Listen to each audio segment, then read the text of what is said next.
warahmatullahi wabarakatuh. Waalaikumsalam warahmatullahi wabarakatuh. Apa kabar semuanya? Alhamdulillah baik. Baik, sebelum kita mulai pelajaran, alangkah lebih baiknya kita membaca basmalah. Bismillahirrahmanirrahim. Sebelumnya ada yang paham mengenai sumber hukum yang disepakati dan tidak disepakati ulama? Tidak, Bu. Di sini saya akan menjelaskan mengenai sumber hukum yang disepakati dan tidak disepakati ulama. Fungsi kedudukan Al-Quran adalah sebagai sumber hukum Islam yang pertama. Al-Quran menjadi sumber dari segala sumber hukum. Penggunaan sumber hukum lain harus sesuai dengan Al-Quran dan tidak boleh bertentangan mengenai Al-Quran. Oleh karena itu, jika seseorang ingin menemukan dan menentukan hukum dalam suatu kejadian, langkah yang harus ditempuh adalah melakukan penelusuran, penelitian, dan pengkajian terhadap ayat-ayat Al-Quran untuk mencari jawabannya.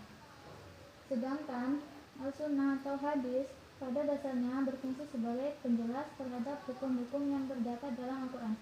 Kedudukan sebagai sumber bayani itu sudah digariskan oleh Allah. Al-Hadis sebagai sumber hukum yang kedua, berfungsi sebagai penguat, sebagai pemberi ketenangan, sebagai pengistisan keumuman, dan membuat hukum baru yang ketentuannya tidak ada di dalam Al-Quran. Selanjutnya, fungsi hadis sebagai sumber hukum Islam yang di dalam Al-Quran. Jika Al-Quran adalah sumber hukum Islam pertama, maka hadis merupakan sumber kedua setelah Al-Quran. Dan selanjutnya mengenai materi ijtihad dan istisna. Kata ijtihad berasal dari kata al-jahid atau al-juhud yang berarti al-masyaqqat, kesulitan atau kesusahan, dan al-taqat, kesanggupan atau kemampuan. Atas dasar pada firman Allah SWT dalam Quran surat Yunus ayat 9. Dan ijtihad secara etimologi memiliki pengertian pengarahan segala kemampuan untuk mengerjakan sesuatu yang sulit, sedangkan secara terminologi adalah penelitian dan pemikiran untuk mendapatkan sesuatu yang terdapat pada kitabullah syarah dan sunnah rasul atau yang lainnya.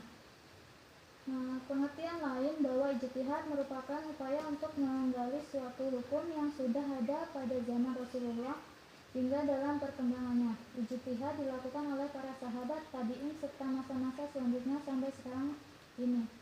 Ijtihad adalah sebuah usaha yang sungguh-sungguh, yang sebenarnya bisa dilaksanakan oleh siapa saja yang sudah berusaha mencari ilmu untuk memutuskan suatu perkara yang tidak dibahas dalam Al-Quran maupun hadis.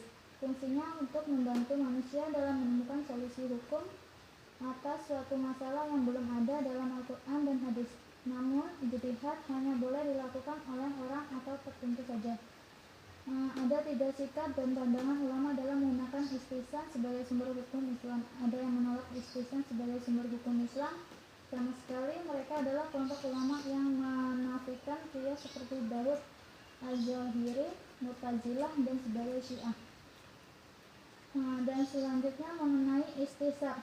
Istisab secara harfiah adalah mengakui adanya hubungan perkawinan. Sedangkan menurut ulama usul adalah menetapkan suatu menurut keadaan sebelumnya sampai terdapat dalil-dalil yang menunjukkan perubahan keadaan, atau menjadikan hukum yang telah ditetapkan pada masa lampau secara kekal menurut keadaan sampai terdapat dalil yang menunjukkan perubahannya.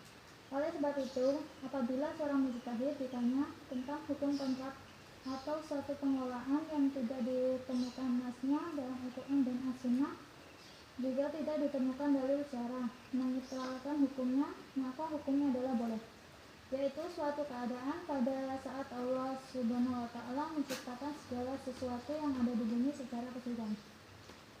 Istisab sendiri adalah terakhir dalil syara yang dijadikan tempat kembali para mujtahid atau mengetahui hukum secara para peristiwa yang dihadapinya.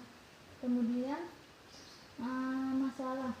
Kata masalah makna dengan manfaat yang berbentuk mufrad tunggal yang jamaknya plural. Masali dari segi bahasa sudah diketahui bahwa masalah adalah segala sesuatu yang mendatangkan manfaat baik dengan cara mengambil dan melakukan sesuatu tindakan maupun dengan menolak dan menghindarinya, segala bentuk untuk menimbulkan kemudaratan dan kesulitan. Selain itu, masalah juga merupakan metode pendekatan istinbat, penetapan hukum yang persoalannya tidak diatur secara eksploratif dalam Al-Quran dan Al-Hadis. Namun metode ini lebih menekankan aspek masalah secara langsung.